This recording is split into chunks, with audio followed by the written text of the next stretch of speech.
Hello and welcome to Stuff They Should Have Taught You in School.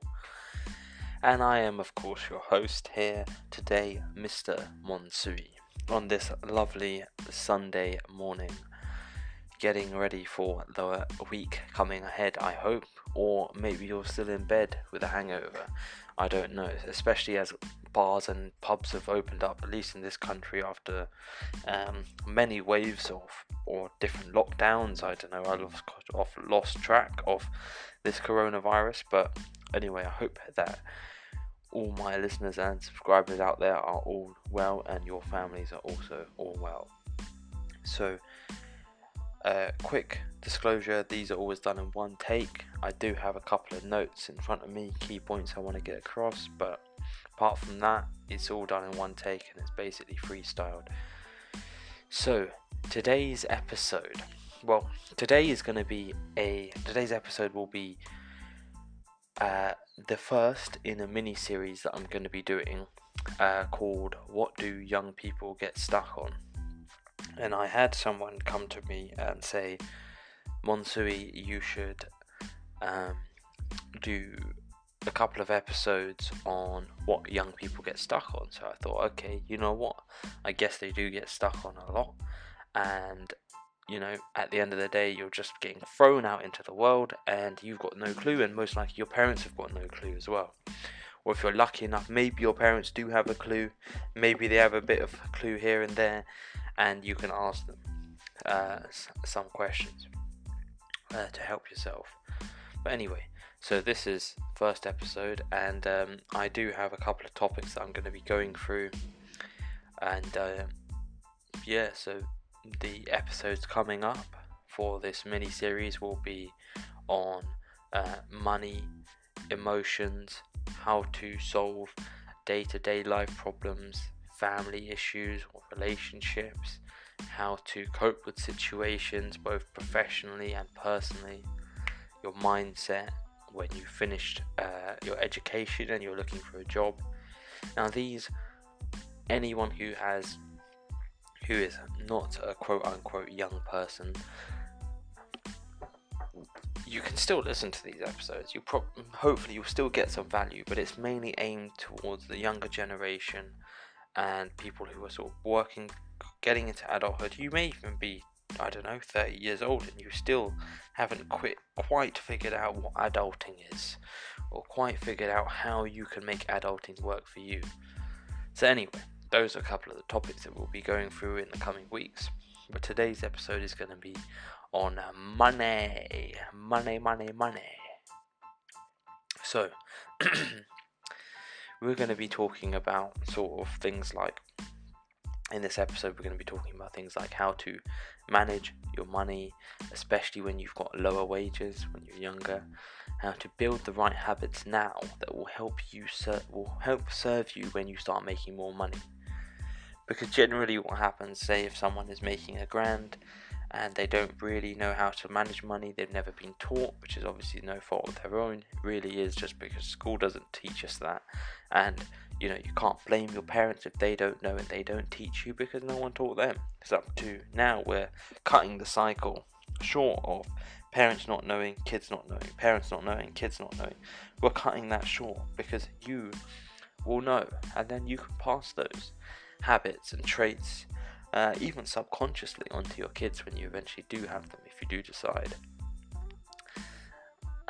So most people would take £1,000 every month and then they would just spend, not knowing what they're spending on. Maybe they'll spend 1,100, 1,200. And as a student, we've got an overdraft as well, so it's a little bit harder to see that we're actually spending a bit more than what we earn. But then when we start making more money, those same habits will be there, which means that once you start making 2, 3, 4, 5 grand a month, you may be spending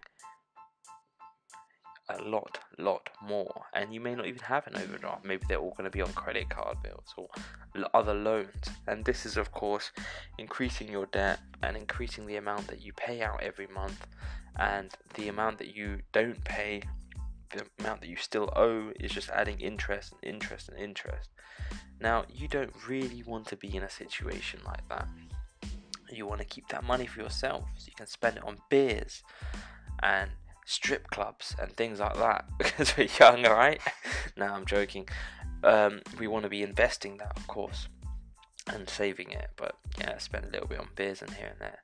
We don't want to be living paycheck to paycheck, because essentially what happens here is that, okay, say you're earning £1,000 and you're spending 1,100, and you got an overdraft right now of maybe 300-400 quid. Your maximum overdraft is £1,000. What will happen if you hit any little bump in the road? You will have to take more debt on to pay for this. So you will have to take either another overdraft, put it on your credit card and not pay that balance out in full, which means you're paying 40% interest a year. So if you had an item you bought for £100, you didn't pay it off after 1 year, you're now paying £140. Plus, even, I think my credit card interest rate is 50%. So I have an American Express or something ridiculous like that. Just, we don't want to be paying these things. We hit any little bump in the road, it will cause you to take on this more expensive debt, and essentially, it will sort of trip you up for longer than it needs to. But on the other hand, where we have some sort of savings, then any little bump in the road, we can just take it in our stride. Savings will take care of that, then we add back into the savings month to month. For example, some sort of things that could come up, the bump in the road, could be a fine, a large bill, car maintenance, or even your mum and dad, your lovely mum and dad, if they are still around, maybe they need a little bit of help, and as a child, you've been with them for 18 years plus, or maybe less, maybe more, and they've helped you out every day of your life pretty much. So wouldn't it be nice to repay that? But how would you repay that if you got no money and you're spending all of your money? Anyway, I hope that sort of gets across exactly why we need to build in some sort of money management habits or thoughts or thought processes that sort of kick in naturally when you're spending money or when you're working with money. So we want to essentially put ourselves into a position where when we start earning more money and later in life, we can use those same habits and they will serve us in the future, rather than break us down and make it more difficult. As we earn more money, we'll be so if you spend more than you earn, like most people do, as you earn more money, you'll spend more money. And what will happen then is that the debt will just get bigger and bigger and bigger until you're 40-50 years old and you think, fuck, I got nothing. All I've got is hundreds of thousands of pounds of debt and these flashy cars, but they're all on debt and they're all on monthly payments, and I don't know, if I were to lose my job tomorrow, bank would probably repossess my home. We don't want to get into that situation, so let's build that in now, when we're earning a little bit of money, whether you're in school, earning a couple of £100 a month, or whether you've got your first job, or in uni, have a part-time job, earning maybe a couple of grand a month, whatever it is. Let's build these habits in while the money is relatively small, and then once it gets larger, then the habits are still there. So I have written out sort of a 5-6 step system to help you manage your money. So first step is write out all your income and expenses. So phone, rent, all of the fixed things that always come out every month. Bills, phone, rent, I don't know, fuel roughly. I mean, I spend about £100 a month on fuel. You can put that sort of thing in. Food, maybe you can say sort of £50 a week or so, depending. And this is not eating out, by the way. This is the food that you cook, which you should be cooking, because eating out is just ridiculously expensive. Yesterday I spent £10 on McDonald's and it just messed me up. Whereas I could have spent £10, I could have bought If I spent £10 or allocated £10, I could have probably made many bowls of rice and dal, many bowls, or pasta, many bowls of pasta, many bowls of pasta there. Anyway, that would actually fill you up and actually be healthier than McDonald's. But anyway, so first step, write all your income and expenses. Second step, what is the difference between those two figures? Is there a difference? Maybe you actually spend a little bit more, maybe you spend less. But first, essentially what we're doing is we're checking the facts. We're seeing, okay, these are the facts. This is exactly how much comes into my mum, and this is exactly how much should be going out every month. Now, we then have to ask, next step is to ask, is there a potential to earn more or reduce my expenses? For example, you could share Netflix with your with friends or family. You could live with parents or live with friends. You could own a cheaper but more reliable car rather than buying a BMW on finance. Next step is this is where you sort of have to make sure that gap between your income and your expenses, that first of all there is a gap there, and then second of all that we save and invest part of that difference. So why do we want to start saving, and why do we want to save and invest rather than just save or just invest? Well, if we just save, what happens is over time there's a thing called inflation. That basically means that a pound today might buy you a pint of milk today, but in 2, 3, 4, 5 years time that same pound will only buy you maybe half a pint of milk. So what happens there is that the value of the money per pound or per dollar decreases over time, and that is because of something called inflation, where the value of other things, items, assets and things, they increase over time, and the rough is maybe 3 or 4% inflation every year. I think it's average around 3%. So if we only ever save money and put it in the bank, generally speaking we only get 1%, 2% in the bank, maybe less. I think my savings rate in one of my banks is only 1.1%, 0.1%. Now inflation is at 3%. So if I'm saving 100 quid every month, save £1,200 every year, and then because of inflation I can't buy as much as I could have done that last year, so that real value of that is now 3% less than what it was at the end of the year. But I've made interest on it because I had it in my bank of 1%, but then still we have less buying power. So that's why we need to invest. We need to invest on something that makes more than inflation, so that we at least keep up with inflation, and that at least, a few years down the line, the pounds and pennies you saved can buy at least the same as what it could buy today.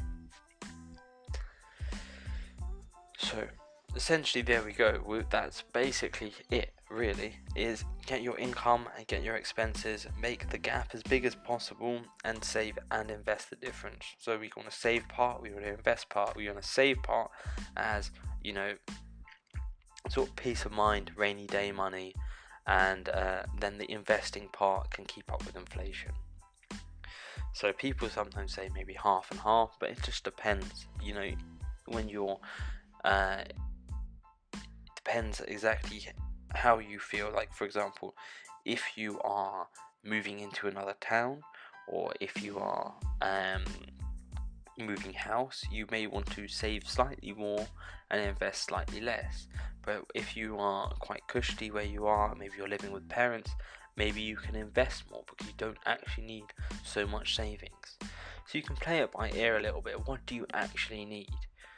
But you do need to, it's good to build those habits in at a younger age, and so that when you get older and you earn more money, those habits are still there and they will still serve you in future, and they will build you up rather than breaking you down. Many people actually say pay yourself first, and this basically means as soon as you are paid, set aside the savings first, and then the money is actually a way out of your current account, so you can't actually spend that, or it takes more effort to spend that. But firstly, what we're saying here is figure out what the difference is, and then after we know what that difference is, then as soon as we get that money in, we can save that difference. And when I did say write down all your expenses, I didn't really include things like money to spend going out with your friends and things like that. So say you have a difference of a few £100, maybe £200, you now want to start allocating this. General rule of thumb is people say save 10% off what you earn. So say you earn £1,000, you want to save around about £100. But if you can't do that now, and this is the thing, is like, say that you earn £1,000 and the difference between your expenses, your regular expenses and your regular income is £200. You want to save £100, but then is that remaining £100 enough for you to go out and have fun? Now you may say to yourself, okay, that's not enough, and in that case then instead of starting with 10% of your income as a savings to put aside essentially to either save or to invest, maybe you can start with 5% or even 1% and then build it up over time, because we're not asking you to, most likely you're spending more than what you earn, so we need to gradually reduce it. We need to first see, okay, these are the facts, this is where I can be and this is where I can be going towards. Now I'm going to work towards that, and every month I'm going to try and reduce my expenses or increase my income and increase that gap between income and expenses. And then, sorry, just getting a call. You want to increase that gap and then increase that gap over time, and over time save as much as you can, really. I mean, there's people out there that save 50% of their income. Now, you may not be able to get there immediately, but if you start figuring out what you spend, what you actually need to spend, then when you earn more, you can still spend the same. And then that means that the difference that the amount that you're saving is a much higher proportion. I hope that makes sense. But also, we need to make sure that we do put some money aside so that we can have a bit of fun, go to the pub or whatever, spend it on drugs. No, I'm joking. Go to the pub, out with mates, whatever, bowling, cinema, whatever. We're not robots at the end of the day. We do need to have some fun. But instead of just letting that overtake us, and then when we earn more money, it just completely consumes us, like most people, we can put in some rules and regulations for ourselves so that we are better able to deal with things in the future.